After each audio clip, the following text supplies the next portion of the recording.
Assalomu alaykum hurmatli talabalar. Bugungi o'tadigan mavzuyimiz tiriklikning tuzilish darajalari. Mavzuyimizni reja asosida olib boramiz. Birinchi rejamiz molekula va hujayra, ikkinchi rejamiz to'qima, uchinchisi tur populyatsiya hamda biogeotsinoz biosferadir. Tirik organizmlar yoki biologik tizimlar quyidagi darajalarga bo'linadi. Molekula, hujayra, to'qima, organ, organizm, populyatsiya, biogeotsinoz, biosfera. Har bir tuzilish darajasida atrof muhit bilan, ya'ni moddalar, energiya va axborot almashinuvlar natijasida o'ziga xos muayyan tizimlar kelib chiqadi. Tizim deganda bir butunlikni tashkil etuvchi komponentlarning ma'lum izchillikdagi o'zaro bog'lanishlari va ta'sirlari tushuniladi. Shunday qilib, tizimning asosiy tarkibiy qismlari komponentlar, bog'lanishlar va chegaralardir. Barcha tirik organizmlar ochiq tizim hisoblanib, ularning tashqi muhit bilan moddalar, energiya va axborot almashinuviga ega. Kelinglar bu atamalarga batafsilroq to'xtalamiz. Molekula. Ushbu bosqichda tirik tizim biologik faol yirik molekulalar, ya'ni oksillar, nuklein kislotalar va uglevodlarning faoliyat ko'rsatishida amalga oshadi. Molekula bosqichida aynan tirik materiya uchun xos bo'lgan quyosh nuri energiyasining organik moddalarda bog'lanishi kimyoviy energiyaga aylanishi, ya'ni moddalar almashinuvi, irsiy belgilarni o'tkazish hamda tuzilmalarning avlodlardagi barqarorligi singari jihatlar kuzatiladi. Molekula lotincha molis massa, molekula massacha degan ma'nolarni anglatib, moddaning kimyoviy xususiyatlarini saqlanadigan eng kichik zarrachasidir. Ulardan keyin esa atomlarga bo'linib ketadi. Atomlar muayyan moddaning barcha kimyoviy xoslarini namoyon qiladigan eng kichik zarracha. Bir xil oddiy moddalarda yoki har xil kimyoviy birikmalarda atomlardan tashkil topishi mumkin. Mustaqil ravishda mavjud bo'la oladigan molekulalarning o'ziga xos tuzilishiga, qanday atomlar tashkil topganiga qarab, ularning soniga, atomlarning fazoviy joylashish tartibiga, ular o'rtasidagi tortishish kuchining tabiatiga bog'liq holatda o'zgaradi. Hujayra tirik organizmlarning tuzilish, rivojlanish va funksional birligidir. Hayotning hujayrasiz shakllari ham mavjud. Buni dalili sifatida viruslarni ko'rsatishimiz mumkin. Ularga xos bo'lgan ayrim tiriklik xususiyatlari faqat hujayrada namoyon bo'ladi. Biologik moddalar ushbu bosqichda bir butun tizim sifatida birlashadi. Hujayra tuzilish darajasiga ko'ra barcha tirik organizmlar bir va ko'p hujayralarga bo'linadi. Hujayra lotincha selluloza, katakcha, uyacha barcha hayot organizmlarining tuzilishi, tarkibi va funksional birligi hisoblanadi. Viruslar bundan mustasno. Hujayra organizmning yashayotgan eng kichik bo'lagi deb belgilanadi. Ba'zi organizmlar, masalan bakteriyalar bir hujayralidir, ya'ni faqat bitta hujayraga ega. Boshqa organizmlar esa ko'p hujayralidir. Masalan, o'rtacha odamda 100 trillion yoki 10,014 hujayradan iborat bo'ladi. O'rtacha hujayra o'lchami 10 mikrometr, massasi esa 1 nanogramdir. Eng katta hujayra tuyaqush tuxumi bo'lib, uzunligi 15 sm, massasi esa 1,4 kilogramgacha yetadi. Hujayrani ilk marta Robert Koch 1665-yilda kashf qilgan. Hujayrani biz ikkiga bo'lib o'rganamiz: prokariot va eukariotga. Prokariotlar lotincha pro oldingi, ilgari va karyon yadro degan ma'nolarni anglatib, hujayrasida membrana bilan chegaralangan yadrosi bo'lmagan organizmlar tushuniladi. Prokariotlarga bakteriyalar, siyanobakteriyalar va arxeobakteriyalar kiradi. DNK, oksil va RNKdan iborat yadro apparati sitoplazmada ochiq joylashgan bo'ladi. Genetik sistemasi genofor hujayra membranasiga yopishgan bo'lib, primitiv xromosomaga mos keladi. Ko'payishda har qaysi hujayra membranasi bilan birga yangi hujayralarga o'tadi. Mitoz bo'lmaydi. Xloroplast, endoplazmatik tur, mitoxondriyalar, Golgi apparati, sentriolalar uchramaydi. Hujayra devori asosan glikopeptid murindan iborat bo'ladi. Ribosomalari ancha kichik, eukariot xromosomalari esa oksil soni va sintomizatsiyasi koeffitsiyenti bilan farq qiladi. Prokariotlar bir qator o'ziga xos spesifik fiziologik jarayonlar. Misol uchun, ayrim qarashlarga binoan prokariotlar eukariot ajdodlari bilan birga eng qadimiy hayvonlarga kiritiladi. Eukariotlar yunoncha eu yaxshi, haqiqiy butun va karion yadro to'liq shakllangan haqiqiy yadroga ega bo'lgan hujayrali organizmlar tushuniladi. Eukariotlarga suvutlar, yuksak o'simliklar, barcha hayvonlar, zamburug'lar kiradi. Eukariotlar denkasi yadrodagi xromosomalarda joylashgan bo'lib, gistonli oqsillar bilan birikkan nukleosomalarni hosil qilishda ishtirok etadi. Eukariotlarning hujayralarida membranali organoidlar yaxshi rivojlangan. Ayrim organoidlar mitoxondriyalar, xloroplastlar va DNK va avtonom oqsil sintezlovchi apparatlari ham mavjud. Turli-tuman organizmlarning eukariot hujayralari o'zining tuzilishi jihatdan murakkabligiga, xilma-xilligi bilan ajralib turadi. O'simliklar hujayrasining yuqori qavatida kompleks qattiq hujayra devori bilan qoplangan. Hayvon hujayralari esa membranan majmuasi glikokialdir. Hayvon hujayralaridan farqli o'laroq, o'simlik hujayralarida plastidalar, xloroplastlar, leykoplastlar va xromoplastlar mavjud. Undan tashqari katta vakuollar mavjudligi bilan ham xarakterlanadi. Hayvon hujayralari ko'pchilik o'simliklarning hujayralarida yo'q bo'lgan sentriola mavjudligi bilan ajralib turadi. O'simlik hujayralarida biriktirilgan zaxira polisakariot kraxmalidir. Boshqa bir polisaxarid glikogen hayvon hujayralarida joylashgan va boshqa xususiyatlari ham mavjud. Eukariot hujayralarining organellari bilan tanishib chiqamiz. Bularga plazmatik membrana, hujayra yadrosi, ribosoma, endoplazmatik tor, Golgi kompleksi, sitosklet, plastida, mitoxondriya, vakuolalar, lizosoma va boshqalar kiradi. Plazmatik membrana, plazmalemma, sitolemma ham deb nomlanadi. Hujayrani tashqi tarafdan o'rab turuvchi sitoplazma qobig'i biologik membrananing o'zidan iborat bo'lishi mumkin. Lekin ko'pincha hujayra murakkab tuzilgan 3 qismdan, tashqi, o'rta va ichki qismlardan hujayra sitoplazma qobig'i bilan o'ralgan. Plazmatik membrana sitoplazma qobig'ining tashqi qismi glikokaliks deb nomlanib, oqsil va karbon suvlardan hosil bo'lgan. U elektron mikroskop ostida uzluksiz struktura holida ko'rinadi. Glikokaliks tashqi qavat bo'lgani uchun hujayraning tashqi muhit bilan aloqasida muhim rol o'ynaydi.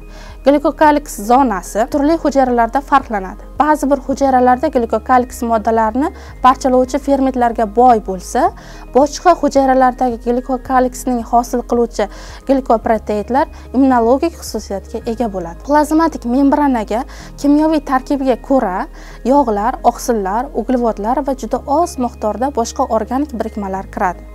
Suyuqlik mozaika modeliga ko'ra, plazmatik membrananing asosiy qismi fosfolipid qo'sh qavatdan iborat. Bu qavatning ichkariga qaragan qismi gidrofob, suvda erimaydigan, tashqi qismi esa gidrofil, suvda eruvchan xususiyatga ega bo'ladi. Yadro ko'p hujayrali hamda bir hujayralarga xos. Uning asosiy tarkibi yadroning bo'lishi yoki bo'lmasligiga binoan organizmlar eukariot va prokariotlarga ajratiladi. Prokariotlar hujayrasida irsiy modda DNK sitoplazmadan chegaralanmagan bir qancha organoidlar bo'lmaydi. Eukariot hujayrasida DNK saqlovchi strukturalar, xromosomalar va mitoxondriyalar mavjud. Genlardagi irsiy axborot orqali yadro hujayradagi oqsil sintezi, morfologik hamda fiziologik jarayonlarni boshqaradi. Yadro bilan sitoplazma o'rtasida uzluksiz modda almashinuvi sodir bo'lib turadi. Yadroning hayvon hujayralarida Purkini tomonidan 1825-yilda, o'simlik hujayralarida esa Robert Braun tomonidan esa 1831-yillarda kashf etilgan. Hujayralarda yadro bitta yoki ko'p bo'lishi mumkin. Yadro sitoplazmadan 2 qavat membrana bilan ajratilgan. Tashqi membranasida ribosomalar joylashadi. Ribosoma bu oqsil biosintezida qatnashadigan hujayraning eng muhim nomembran organellasi hisoblanadi. Ribosomada RNK asosida aminokislotalardan tashkil topgan oqsil zanjiri hosil bo'ladi. Bu jarayon translyatsiya deb nomlanadi. Ribosomalarning shakli sferik yoki ellipsoiddir. Ular diametri prokariotlarda 15-20 nanometr, eukariotlarda 25-30 nanometrni tashkil etadi. 2 subbirlikdan tashkil topgan. Eukariot hujayrasida ribosomalar endoplazmatik retikulum membranasiga bog'lanib yoki sitoplazmada erkin holatda joylashishi mumkin. Ko'pincha bir necha ribosomalar bog'lashib poliribosomalarni tashkil etishi mumkin. Eukariotlar hujayrasida ribosomalar yadrocha deb nomlanadigan maxsus yadro apparatidan hosil bo'lishadi. E. coli ribosomasining tuzilishi qizil rang bilan katta subbirlik, ko'k rang bilan esa ko'k subbirlik ko'rsatilgan. Ribosomalarning santimetriyasida ularning koeffitsiyenti eukaryotlarning sitoplazma ribosomalarida 80S, katta subbirlik 60S va kichik subbirlik esa 40S ni, prokaryot mitoxondriya va plastidalarda ribosomalar esa 70S, ya'ni katta subbirlikda 50, kichik subbirlikda esa 20S ga teng bo'ladi. Ribosomalar ribonuklein kislota degan ma'noni ifodalab beradi. Tarkibida ribonuklein kislotalarni saqlovchi sitoplazmaning doimiy membranasiz organoidlari mavjud. Ribosomaning kashf etilishi elektron mikroskopik tadqiqotlarning rivojlanishi bilan bog'liq. Har bir ribosoma diametri 20 nanometrdan oshmaydigan katta va kichik subbirliklardan iborat. Subbirliklarning qo'shilishi yoki ajralishi mumkin. Prokaryotlarning hujayralarida ribosomalar nisbatan kichikroq bo'ladi. Ribosoma mitoxondriyalar va xloroplastlar tarkibida ham uchraydi. Eukaryotlar, prokaryotlar, mitoxondriyalar va xloroplastlardagi ribosoma kimyoviy tarkibi jihatdan ham bir muncha farqlanadi. Masalan, prokaryotlarning oqsillari ichida 55 xil mavjud bo'lib, eukaryotlarda esa 100 dan ortiq bo'ladi. Ribosoma oqsilni sintezlaydi. Shuning uchun oqsil sintezini boshlovchi va davom ettiruvchi va tugatuvchi ribosomalar mavjud. Ribosomaning aminokislotalarga birikkan yoki peptid bog'lari hosil bo'ladigan faol qismlari mavjud. Oqsil sintezi jarayonida bir molekula erinkada bir nechta ribosoma ketma-ket joylashib translyatsiyani amalga oshiradi. Bunda polisaxaridlar polisomalar deyiladi va endoplazmatik tur membranasi bilan bog'langan holatda ribosomalar hujayralardan tashqariga sekretsiyallanuvchi oqsillar geoplazmaga erkin joylashgan, ribosomada esa hujayraning o'zi uchun zarur bo'lgan oqsillarni sintezlaydi. Oqsil sintezi jadal kechuvchi hujayralarda ribosomalar soni juda ko'p bo'ladi. Eukaryot hujayralarda ribosoma yadrochida hosil bo'ladi. Dastlab DNK matritsasida ribosomal erinka sintezlanadi. So'ngra erinka oqsil molekulalari bilan qo'shilib, ribosoma subbirliklarini hosil qiladi va yadrodan sitoplazmaga chiqariladi. Endoplazmatik tur, endoplazmatik retikulum eukaryotlar hujayrasining membranali umumiy organoidi hisoblanadi. AQSh olimi Porter fibroblastlar endoplazmasida kashf etgan birinchi bo'lib 1945-yilda. Uning nafis tuzilishi elektron mikroskop kashf etilgandan keyin o'rganilgan. Endoplazmatik tur hujayrasida o'zaro tutashgan bir qavat membrana bilan sitoplazmadan chegaralangan mayda vakolalar va naychalar sistemasidan iborat. Endoplazmatik turning qalinligi 5-7 nanometr. Ko'pincha yadroning tashqi membranasi va hujayra membranasi bilan tutashgan. Endoplazmatik tur silliq granular va donador agranulyar bo'ladi. Silliq endoplazmatik tur membranasida ribosomalar bo'lmaydi. Silliq endoplazmatik tur lipidlar hosil bo'lishi va to'planishida glikogen almashinuvida, trigliseridlar, steroid gormonlar sintezida, zaharli moddalar to'planishi va ajratilishida qatnashadi.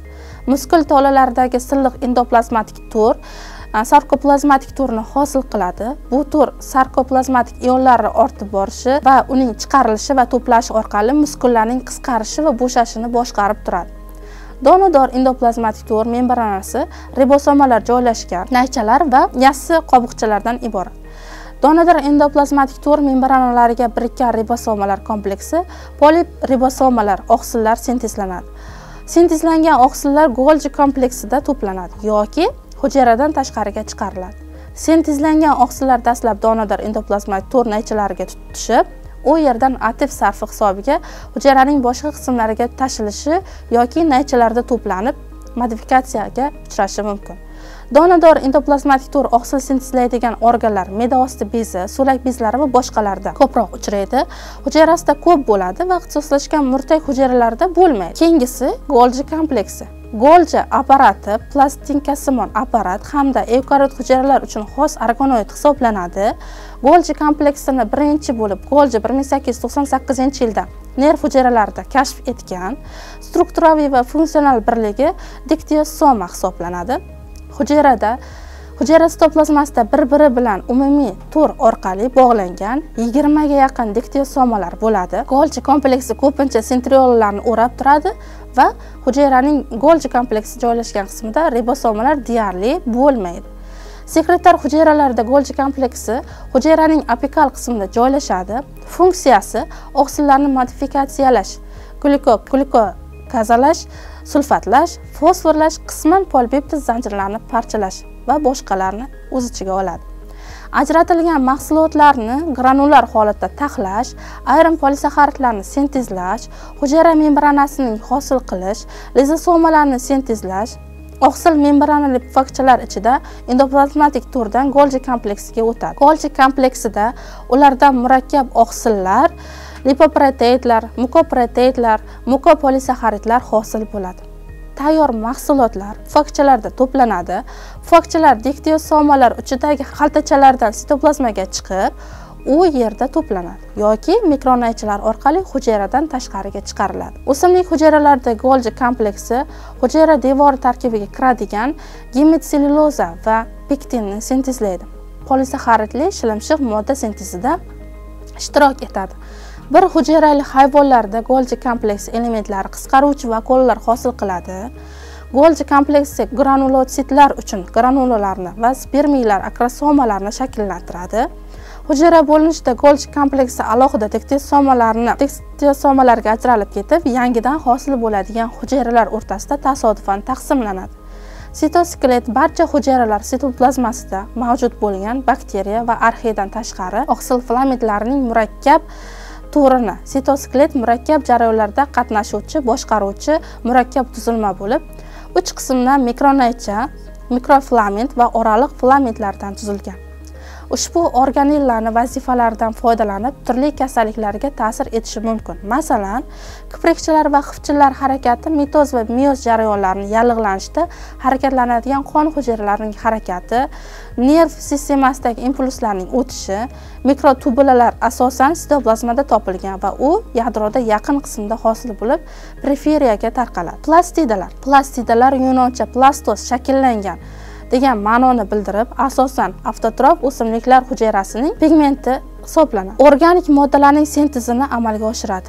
Yuksak o'simliklarda 3 xil: yashil xloroplast, rangsiz leykoplast va rangli xromoplastlar mavjud. Leykoplastlar o'lchami 4-6 mikron, tarkibida 50% ga yaqin oqsillar, 35% ga yaqin lipid, 7% pigment, shuningdek ozroq dezoksiribonuklein kislota va hamda ribonuklein kislotalar mavjud. Yuksak o'simliklarda xloroplastlar pigmentlari yashil va A va V klorofillar hamda karotinoidlardan iborat. Xloroplastlardagi denkalar yadro denkasidan farq qiladi va ko'k yashil suvutlar hamda bakteriyalar denkasiga o'xshaydi. Leykoplastlar rangsiz, dumaloq yoki cho'ziq mayda tanachalar bo'lib, o'simliklarning hamma tirik hujayralarida mavjud. Leykoplastlarda oddiy organik birikmalardan birmuncha murakkab moddalar sintezlanadi. Leykoplastlar to'planadigan moddalariga qarab aminoplastlar, elioplastlar hamda protinoplastlarga bo'linadi. Xromoplastlar dumaloq, noto'g'ri ko'p qirrali yoki ignasimon shaklda. Tarkibida kuzgi barglar, gul yonbaqchalar, pomidor, chitan, marvarid gul va boshqalarning pishayotgan mevalarda sariq, qizil rang beradigan karotinoidlar mavjud. Plastidalarning bir xili boshqasiga aylanishi mumkin. Keyingisi mitoxondriya. Mitoxondriya yunoncha mitos xondrios donacha eukariot hujayralarda uchraydi va buning qobig'i ham 2 qavat hujayradan iborat. Uning ichki membranasi kristallar burmalarni hosil qiladi. Mitoxondriyaning ichki membrana bilan o'ralgan bo'shlig'i matrix deb nomlanadi. Hujayrada mitoxondriya soni bir nechtadan mingtagacha yetadi. Mitoxondriyaning asosiy vazifasi energiyaning hosil qilishdan iborat. Mitoxondriya energiyaning manbai biologik oksidlanish bo'lib, unda glikokolizdan hosil bo'lgan preuzum kislota mitoxondriya matriksida SO2 ni va N2O gacha parchalanadi. Bu jarayon murakkab kimyoviy reaksiyalardan iborat bo'ladi. Uning birinchi bosqichda privat parchalanadi va 3 karbon kislota sikli amalga oshiriladi. Ikkinchi bosqichda elektron tashiladi va aktiv sintezlanadi. Keyingisi to'qima. Kelib chiqishi, tuzilishi, funksional o'xshashligiga ko'ra hujayralar to'plami to'qimani hosil qiladi. Odam va hayvon to'qimalarida epiteliy, biriktiruvchi, muskul va nerv to'qimalariga bo'linadi. Epiteliy to'qimasi odam va hayvonlar tanasini qoplab turadi. Ichki organlarda parda hosil qiladi. Himoya funksiyasini, uning hosillarini, masalan, jigar va me'da osti bezining sekretar epiteliysi sekretar funksiyasini bajaradi. Xususiy biriktiruvchi to'qima va unga kiruvchi fermentlar trofik funksiyalarini amalga oshiradi. Mezenximadan rivojlanadi. Muskul to'qimasi qisqarish xususiyatiga ega. Shu tufayli organizm fazoda harakat qiladi va uning organlarida qisqarish harakati sodir bo'ladi. Silliq muskul to'qimasi mezenximadan, ko'ndalang targ'il muskul to'qimasi mezodermadan rivojlanadi. Nerv to'qimasi ektodermadan hosil bo'lib, organizmning hayot faoliyatini boshqaradi. Tashqi muhitdan signallar qabul qiladi va organizmning javob reaksiyasini belgilab beradi. To'qimaning hosil bo'lishi gistogenoz embrionning rivojlanishi jarayonida dastlabki hujayraning ixtisoslashuvi bilan bog'liq bo'ladi. Ko'pincha gistogenez voyaga yetgan organizmda sodir bo'ladi. To'qimaning regeneratsiyalash, ba'zan o'sishini ta'minlaydi. Har bir organizmning o'ziga xos funksiyasi odatda bitta to'qima yoki bir qancha ixtisoslashgan hujayralar bilan bog'liq. Barcha organlarda bir necha xil to'qima bo'ladi. Ular birgalikda organizm funksiyasini boshqarib turadi. Funksional jihatdan nerv va muskul to'qimasi ayniqsa chambarchas bog'langan. Tuban ko'p hujayralarda to'qima kuchli ixtisoslashmagan. Bir xil tipdagi to'qimaning tuzilishi organizmning har xil qismida va turli darajada tuzilgan organizmlarda bir xil bo'lmaydi. To'qima evolyutsiya davomida hujayralarning funksional ixtisoslashuvi natijasida hosil bo'ladi. O'simliklarda to'qimalar esa bir xil hujayralardan iborat bo'lsa, oddiy har xil hujayralardan iborat bo'lsa, murakkab to'qima deyiladi. O'simlikning hayoti davomida o'sishini ta'minlovchi to'qima meristema bilan bog'liq. Ildiz va poyaning ichki qismidagi to'qima birlamchi meristema deb nomlanadi. Poya va ildiz diametrining o'sishi ikkilamchi meristema. Kambiy va filogen bilan bog'liq. Odatda o'simliklarda 3 xil qoplovchi, o'tkazuvchi va asosiy to'qima sistemasi ajratiladi. Qoplovchi sistema birlamchi to'qima epiderma, epilemma yoki rizoderma, ekzoderma dan ham himoya va so'rish funksiyasini bajaradigan hamda havo, ba'zan tuproq, ildizlar va ikkilamchi to'qima himoya funksiyasini bajaradigan peridermadan iborat bo'ladi. Post deb ataladigan uchlamchi qoplovchi to'qima daraxtlar ildizi va poyasida sirtqi epidermaning nobud bo'lishi tufayli hosil bo'ladi. Keyingisi o'tkazuvchi to'qima. O'tkazuvchi to'qima sistemasi ikki xil: birlamchi va ikkilamchi floema hamda birlamchi hamda ikkilamchi ksilemadan iborat. Asosiy sistema birlamchi parenxima to'qimasi hamda xlorenxima, aerenxima hamda mexanik to'qima kalenxima va sklerenximani o'z ichiga oladi. Bundan tashqari ajratish, shamollatish funksiyasiga ega bo'lgan to'qimalar ham mavjud. To'qimalarimiz birlashib organizmni hosil qiladi. Organizm mustaqil hayot kechiruvchi, yaxlit yoki bir va ko'p hujayrali tirik tizimdan iborat. Ko'p hujayrali organizm har xil vazifalarni bajarishga moslashgan to'qima va organlardan tashkil topadi. Organizmlar yig'ilib turlarni hosil qiladi.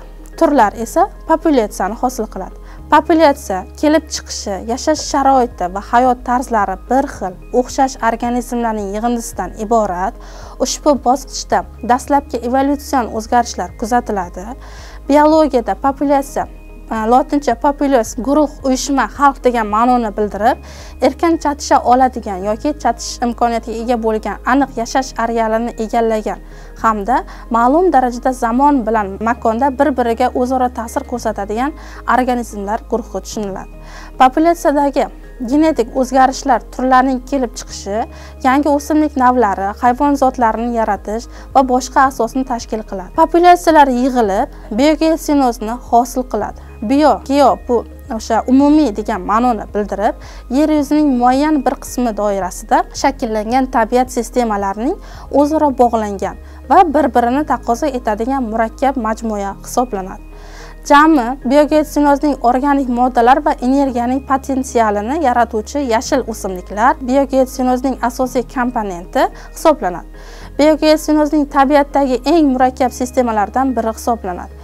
Avtotrof organizmlar, fotosintezlovchi yashil o'simliklar va xemosintezlovchi mikroorganizmlar hamda gidrotrof organizmlar, ya'ni hayvonlar, zamburug'lar ko'pincha hammasi birgalikda biogeosinozlarni hosil qiladi.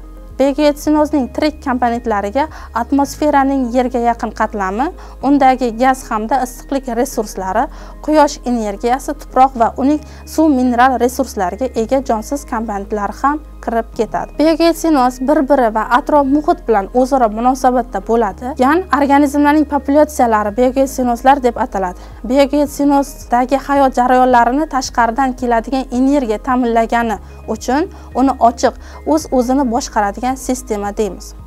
Biogeotsinozning asosiy vazifasi energiya to'plash va taqsimlashdan iborat. Biogeotsinozdan keyin esa tiriklik tuzilishining eng yuqori darajasi biosfera keladi. Biosfera sayyoramizdagi hayotning barcha ko'rinishlarini qamrab olgan ancha yuqori darajadagi tabiiy tizimdir.